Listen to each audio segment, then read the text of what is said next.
Finally നമ്മൾ ഇറങ്ങി guys. ഞാൻ കുറച്ച് കരച്ചിലും പിരിച്ചിലൊക്കെ കഴിഞ്ഞാണ് ഇറങ്ങിയത്. ബാക്ക് നോക്ക് ഫുൾ ലോഡഡായി മൊത്തം. അപ്പം നേരെ ഹോസ്പിറ്റലിൽ പോകണം. ഹോസ്പിറ്റലിൽ പോയിട്ട് എന്ത് ചെയ്യുന്ന അറിഞ്ഞുകൂടാ അല്ലേ. കുപ്പി എടുത്താടാ വെള്ളത്തിൻ്റെ. അതെല്ലാം എടുത്ത് ഹോസ്പിറ്റലിൽ ചെന്നിട്ട് മേ ബി അവർ അഡ്മിറ്റ് ആക്കും. പക്ഷെ എന്നെ ഡയറക്റ്റ് റൂമിലാക്കും അല്ലെങ്കിൽ ലേബർ റൂമിൽ നിർത്തിക്കുമെന്നും എനിക്ക് അറിയില്ല. അപ്പം എന്തായാലും നമുക്ക് അവിടെ ചെന്നിട്ട് നോക്കാം. അങ്ങനെ ഗൈസ് അമ്മുദ ഇറങ്ങുകയാണ്, റെഡിയായി. ഇപ്പം മണി ഒരു ഉച്ചയ്ക്കായി. ഇപ്പം ചോറ് കഴിക്കണം, അതുകൊണ്ട് അമ്മുവിന് ചോറ് വാരി വെച്ചെടുക്കുകയാണ്. അല്ലെങ്കിൽ കഴിക്കൂല. അപ്പം ഇത് കഴിഞ്ഞ് ചോറും കഴിച്ച് നമ്മൾ കുറേയൊക്കെ പാക്ക് ചെയ്ത് അത് കഴിഞ്ഞ് എല്ലാം സെറ്റായി. ഇത് കഴിഞ്ഞ് നമ്മൾ ഇറങ്ങുന്നതായിരിക്കും. 6 ദിവസം ഒന്നും അറിയില്ല. നേരത്തെ മുറിവുണങ്ങിയാണെങ്കിൽ നേരത്തെ വരാം. എന്തായാലും നമ്മളെല്ലാം പാക്ക് ചെയ്ത് വെച്ചിട്ടുണ്ട്. കഴിച്ച് കഴിഞ്ഞിട്ട് പാക്ക് ചെയ്യണത് വെച്ചിരിക്കുന്നത്.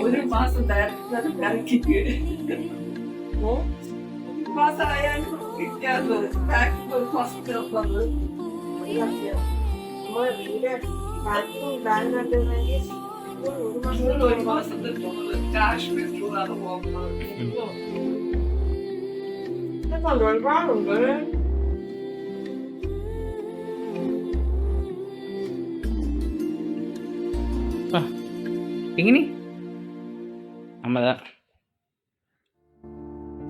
അങ്ങ് പോയ ഡെസ്ലി വാ. കരിമിഴിക്കുരുവിയെ കണ്ടീല, നിൻചിരി മണിച്ചിലമ്പൊലി കേട്ടീല, നീ പണ്ടേ മറ്റു പിള്ളേരും കൂടെ മിണ്ടീല. ഇരുട്ടായോണ്ട് അവനെ കാണാൻ പോയി.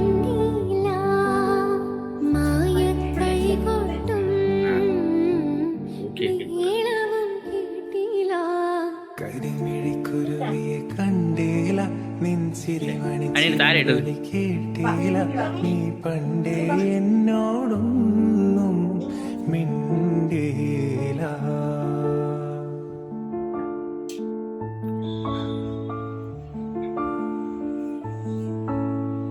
End of flashback.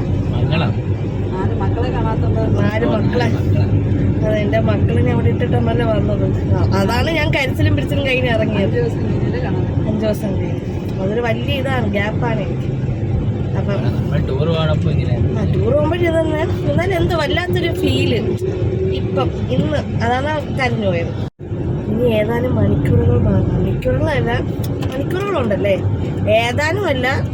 ഇപ്പം അതിന് ഉച്ചയായല്ലോ. ഇനി നാളെ രാവിലെ ആയിരിക്കണം ഡെലിവറി നടത്തേണ്ടത്, നിഗമനം. അപ്പം പിന്നെ എൻ്റെ ബേബി ബമ്പിനെ മിസ് ചെയ്യും ഒരുപാട്. ആ ചവട്ടും തൊഴിയും അതെല്ലാം ഇച്ചിരി മിസ് ചെയ്യും. ആ വയറൊക്കെ മിസ് ചെയ്യും. ഗൈസ്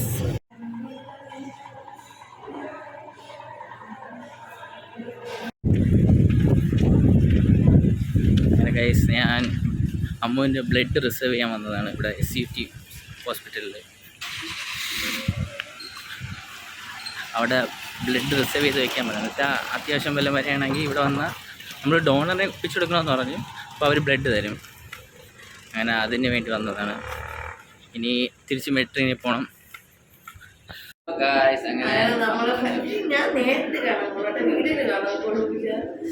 ഇങ്ങനെയല്ല ഇരിക്കുന്നത്.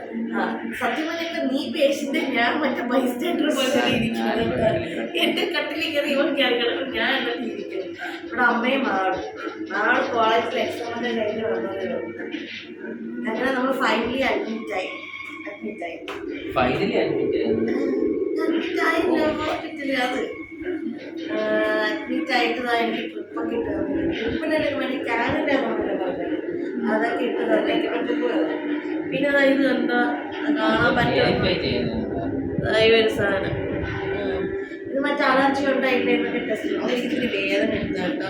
അങ്ങനെ നമ്മുടെ റൂം എന്ന് പറഞ്ഞാൽ AC റൂമാണ് എടുത്തത്. പക്ഷെ കുഴപ്പമില്ലാത്ത റൂമാണ്. AC വേണം വേണ്ട നേരെ പോയി ഞാൻ എടുക്കുന്നല്ല നേരെ ചുറ്റി കറക്കുക. അങ്ങനെ കറക്കാൻ വേണ്ടി ഒന്നുമില്ല, ഇത് സാധാ റൂമാണ്. അതന്നെ AC പറഞ്ഞ AC room അത്ര AC തണുപ്പൊന്നും ഇല്ല. അത്രയ്ക്ക് AC തണുപ്പൊന്നുമില്ല. പിന്നെ അത്യാവശ്യം സാധാ റൂമാണ്. ഇത് 1300 രൂപയാണ്. 1300 ആണ്. പക്ഷെ എനിക്ക് നമ്മളെ പക്ഷേ കൂടുതൽ കുറച്ചും കൂടെ ഇത് 1200 എടുക്കാനാണ് പ്ലാൻ ചെയ്യുന്നത്. പക്ഷെ അവിടെ എല്ലാം ഫുള്ളായി, ട്യൂബ്ലൈറ്റ്സ് എല്ലാം ഫുള്ളായി. അത് മാത്രമല്ല ഇവിടെ കുറച്ച് ഗുഹ പോലെയാണ് ഇരിക്കുന്നത്. ഭയങ്കര ചൂട് പോലെ സത്യം അങ്ങനത്തെ. നമ്മളിപ്പോ താഴെ ചെന്നിങ്ങനെ മാറ്റാനുള്ള രീതി നോക്കിയാണ്. എനിക്ക് അറിയില്ല എനിക്ക് കിട്ടുമോ ഇല്ലേന്നൊക്കെ. അപ്പം ഇന്ന് എന്റെ ഡെലിവറി എപ്പോഴാണ്? അതാണ് മെയിൻ. ഡെലിവറി നാളെ 10 മണി കഴിഞ്ഞിട്ടെന്നാണ് പറഞ്ഞത്. നാളത്തെ ഡേറ്റ് എന്റെ ഡെലിവറി എന്ന് പറയുന്നത് April 12, അതായത് നാളെ രാവിലെ 10 മണിക്ക് 10 മണി അല്ലെങ്കിൽ 10 മണി കഴിഞ്ഞിട്ടാണ് പറയുന്നത്. ഡോക്ടർ പറയുന്നത്. അപ്പോഴേക്കും ഡെലിവറി നടക്കുന്നത് C സെക്ഷൻ ആയിരിക്കും. ഞാൻ എല്ലായിടത്തും നേരത്തെ വീട്ടിൽ പറഞ്ഞ C സെക്ഷൻ ആയിരിക്കും. അപ്പം പിന്നെ എനിക്ക് ജലദോഷമുള്ളത് കുറച്ച് ബുദ്ധിമുട്ടുണ്ട്. അതെന്താ പറയുന്നത്, ആ മൂക്കി വയ്ക്കുന്ന സാധനം പിടിക്കുന്ന സാധനം അങ്ങനെ ചെയ്യുന്നുണ്ട്. പക്ഷെ എന്നാലും മാറ്റം കുറച്ചേ ഉള്ളൂ, വളരെയധികം ഇല്ല. ഇന്ന് രാത്രി എൻ്റെ മെഡിസിൻസ് കഴിക്കണം. അപ്പം ഭയങ്കര എക്സൈറ്റ്മെൻറ്റിലാണ് സത്യം പറഞ്ഞാൽ ഇരിക്കുകയും ചെയ്യണം. അതേപോലെ എനിക്ക് നല്ല പേടിയുണ്ട്. എൻ്റെ നേരെ നോക്ക് നല്ല നീ ഇവിടെ വന്നു. സത്യം എനിക്ക് പേടിയുണ്ട്. അതേപോലെ എക്സൈറ്റ്മെൻറ്റും ആണ്, സ്ട്രെസ്സാണ്. എന്ത് വിളിച്ച് ഇരിക്കാനുണ്ട്. ഒന്ന് C സെക്ഷൻ, 2 സ്പൈനൽ അനസ്തേഷ്യ, അങ്ങനെ എനിക്ക് സൂചി കാര്യങ്ങളൊക്കെ പേടിയാണ്. അതുകൊണ്ട് ഇതെന്താന്ന് പറയുന്നത്, ഞാൻ ഏതൊരു ലോകത്ത് ഇപ്പോഴും നടക്കുകയാണ്. ഫുഡൊക്കെ കഴിച്ചിട്ട് കിടക്കണം. ഈ ഡോക്ടറിന്റെ അടുത്ത് ചോദിക്കണം ഇതേപോലെ. വേറെ റൂമിൽ ഡോക്ടറിന്റെ അതിനുമ്പ് നമുക്ക് നഴ്സിൽ ചോദിക്കണം നമ്മൾ എങ്ങനെ നാളെ എത്ര മണിക്ക് ഫുഡൊക്കെ കഴിച്ചില്ല, എത്ര മണി ഫുഡൊക്കെ കഴിക്കാമോ എന്നൊക്കെ ചോദിച്ചു. 10 മണിക്കല്ലേ, അപ്പൊ എങ്ങനത്തെ ഫുഡ് കഴിക്കണം, ഫുഡ് സാധാരണ കഴിച്ചാൽ എന്നൊക്കെ ചോദിക്കണം. അപ്പൊ നമ്മള് നഴ്സിനെ ഒന്ന് കണ്ടിട്ടൊക്കെ വരാം. പിന്നെ ഇത് നാളത്തെ ദിവസം എക്സൈറ്റ്മെന്റ് ആണ്. എനിക്ക് C സെക്ഷൻ ചെയ്യുന്നുണ്ടാണ്. മാവെ കാണുന്നുണ്ടാണ്. മാവെ കാണാൻ ഏകദേശം ഞാൻ മറ്റേ നിലവിളി കുത്തി അല്ല അങ്ങനെയൊക്കെ ആയിരുന്നു അറിയാം.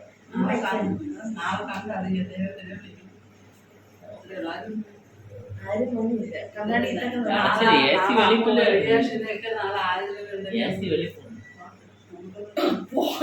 അതിന്റെ തണുപ്പ് കിട്ടില്ലെന്ന് എന്തെങ്കിലും തണുപ്പ് കിട്ടുന്നില്ല. ഇന്നലെ ഡോക്ടർ കണ്ടപ്പോൾ ഇന്നലെ സർവ്വദൈവനാമങ്ങൾ പറഞ്ഞു എല്ലാം കേട്ടു. ഞാൻ എല്ലാ ദൈവമാരും വിളിയായിരുന്നു ഇന്നലെ തന്നെ. ഒരു ജാതി ഒരു മതം ഒരു ദൈവം ഫീൽ ചെയ്തപ്പോഴേ എല്ലാ ദൈവങ്ങളെ ഞാൻ വിളിച്ചു തുടങ്ങി.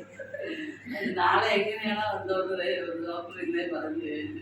എനിക്ക് ഡോക്ടർ റൂമിൽ വരാൻ എനിക്ക് വന്ന് എന്തോന്ന് അല്ല അപ്പൊ നീ പറഞ്ഞ് ഇന്ന് ലേബർ റൂമിൽ കയറിച്ചു. എന്റെ ലേബർ എല്ലാം അല്ല ഞാൻ ചിലപ്പോ എന്റെ റൂമിൽ തന്നെ നടത്തേണ്ടി വരുമോ എന്നൊക്കെ കോമഡി രീതിയിൽ ഞാനായിട്ട് ഓരോ പൊട്ടത്തങ്ങളൊക്കെ ചോദിച്ചു. എല്ലാ റൂമിൽ തന്നെ ചെയ്യാം. പിന്നെ ഇനി ഒരു കാര്യം കൂടെ, നാളെ എന്തെങ്കിലും മാറിയില്ല ജെൻഡർ കൂടെ നമുക്ക് ചോദിച്ചപ്പോ നാളെ ബേബി ഗേളായിട്ട് ബേബി ഗേൾ എനിക്ക് 2 മനസ്സിൽ തോന്നുന്നുണ്ട്. ചില സമയത്ത് പോയി തോന്നും, ചില സമയം കേറാം. നിനക്ക് ഇഷ്ടം പോയ കേളല്ലേ? എനിക്ക് കേളാണ് ഇഷ്ടമെന്നല്ല, രണ്ടുപേരും എനിക്ക് ഇഷ്ടമാണ്. പക്ഷെ ഇങ്ങനെ ഒരിക്കലും കൊടുക്കാനുള്ളത് മാത്രം ഇത്. പിന്നെ എനിക്കിങ്ങനെ അമ്മ പറയുന്നുണ്ട് അത് സംഭവം എല്ലാവരും എൻ്റെ മുന്നിൽ വന്നിട്ട് ഇങ്ങനെ ഉണ്ണിക്കണ്ണനാണ് നിന്നെ പറയുമ്പോൾ ഞാൻ വിചാരിക്കും ആണോ എന്നൊക്കെ ഇങ്ങനെ വിചാരിക്കും. അങ്ങനെ ഒരു കൺഫ്യൂഷൻ ഇരിക്കും. പിന്നെ ഏട്ടൻ പോകാം. എനിക്കാണെങ്കിൽ വായിൽ വരുന്നത് അവനെന്നൊക്കെയാണ്, പക്ഷേ ഗേളാണ് ആഗ്രഹം. കണ്ടറിയാം നാളെ കണ്ടറിയാം. അച്ഛൻ പക്ഷേ വലിയ ആഗ്രഹങ്ങളെല്ലാം കുട്ടികളുണ്ട്. അല്ലെങ്കിൽ നമ്മളെ വീട്ടിലെ ഡെസ്റ്റിനി ബബ്ലു ഗോപി എല്ലാം ഇങ്ങനെ നമുക്ക് ഒറ്റയായിരിക്കും. മറ്റൊന്ന് മാച്ച് ചെയ്യും അല്ലേ. ഇന്നത്തെ വീഡിയോ ഇത്രയേ ഉള്ളൂ. രാത്രി എന്തായാലും 7:30 ആയി. ഇനി നമുക്ക് റിസപ്ഷനിൽ പോയി വേറെ റൂം ഉണ്ടോന്ന് ചോദിക്കാം, പിന്നെ നാളത്തെ കാര്യങ്ങളൊക്കെ ചോദിച്ചിട്ട് വരാം. കിടന്നുറങ്ങണം. 6 മണിയാകുമ്പോൾ എനിക്ക് കുറെ മരുന്നുമായിട്ട് വരും. പിന്നെ 10 മണിക്ക് പോകുമ്പോൾ പ്രസവിച്ചാൽ മതി അല്ലേ? നാളെ ഞാനൊരു അമ്മയാണ്. മറ്റന്നാൾ മറ്റന്നാളെ അവിടെ നിന്ന് ഇങ്ങോട്ട് റൂമിലോട്ട് കൊണ്ടുവരുള്ളൂ. ഓപ്പറേഷൻ തിയേറ്ററിൽ നിന്ന് കൊണ്ടുവരുന്നത് ഒരു ദിവസം അവിടെ കിടക്കൂലേ? സിസേറിയനല്ലേ? അത് രാവിലെ ചെയ്യണമെന്ന് പറയാൻ പറ്റില്ല. രാത്രി ആ സമയത്ത് ഓപ്പറേഷൻ ചെയ്ത് കിടക്കുമ്പോൾ DVD എടുത്തോണ്ടിരിക്കും. ഇല്ല, അയ്യോ വേറെ കാര്യം, ഞാൻ നാളെ പോലെ ചിലപ്പോ ഒരു അന്യനായിട്ട് ഞാൻ മാറാം. ഇപ്പൊ അമ്പിയാണെങ്കിൽ ഞാൻ നാളെ പോലെ അന്യനായിരിക്കും. ഓക്കെ, അപ്പൊ അത്രേ ഉള്ളൂ. എല്ലാരും ടാറ്റ പറഞ്ഞ് ബൈ ബൈ, എല്ലാവരും ടേക്ക് കെയർ. അടുത്ത വീഡിയോ ഡെലിവറി ഡെലിവറി മറക്കാതെ. അമ്മയും കുഞ്ഞിനെ അമ്മയെ കുഞ്ഞിനെ കാണാം. കുഞ്ഞു തൈപ്പയുടെ വയറ്റില് നാളെ എന്റെ ഇങ്ങനെ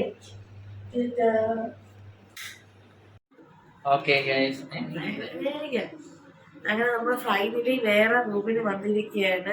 കുറച്ച് നല്ല റൂമാണ് കേട്ടോ.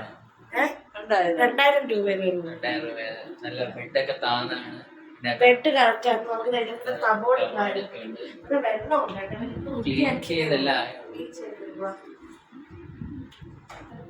സാധനങ്ങളൊക്കെ വയ്ക്കാൻ വേണ്ടി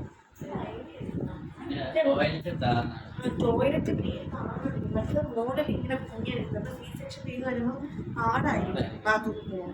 പിന്നെ നല്ല വൃത്തിയുണ്ട് ബാത്റൂം, നല്ല വലുതുമാണ്. പിന്നെ കട്ടില് എല്ലാം. പിന്നെ മെയിൻ AC കുറച്ച്. പിന്നെ വലിയ നമുക്ക് ബാൽക്കണി ഉണ്ട്. ബാൽക്കണി ഉണ്ട്. വലിയ ഇറങ്ങി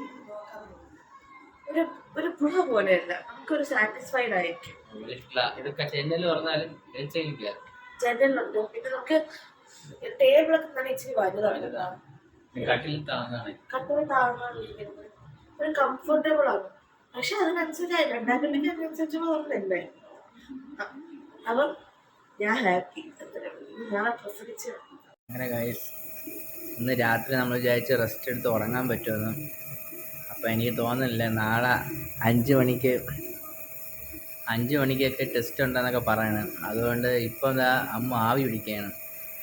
ഇപ്പം മണി 10 മണിയൊക്കെ ആയി കാണും. ഇനി അടുത്തൊരു മരുന്നുണ്ട്. ആ മരുന്ന് കഴിഞ്ഞിട്ട് ഇനി NST ഒക്കെ എടുക്കാൻ പോകണമെന്നാണ് പറയുന്നത്. അങ്ങനെ എനിമ എടുത്ത് കഴിഞ്ഞിട്ട് NST എടുക്കാൻ പോകണം. അങ്ങനെ ഇപ്പം ആവി പിടിക്കുകയാണ്. ആവി പിടിച്ച് കഴിഞ്ഞിട്ട് അടുത്ത എനിമ എടുക്കും. അത് കഴിഞ്ഞിട്ട് NST എടുക്കാൻ പോകും. അപ്പോൾ ഇന്ന് ഉറങ്ങാൻ പറ്റുമെന്ന് തോന്നുന്നില്ല. പിന്നെ 5 മണിക്ക് മുമ്പേ ചായയും, ഒന്നെങ്കിൽ ചായ അല്ലെങ്കിൽ കോഫി, ഒരു ബിസ്ക്കറ്റും കഴിക്കണമെന്നാണ് പറയുന്നത്. അത് കഴിഞ്ഞാൽ പിന്നെ ഒന്നും കഴിക്കാൻ പറ്റില്ല.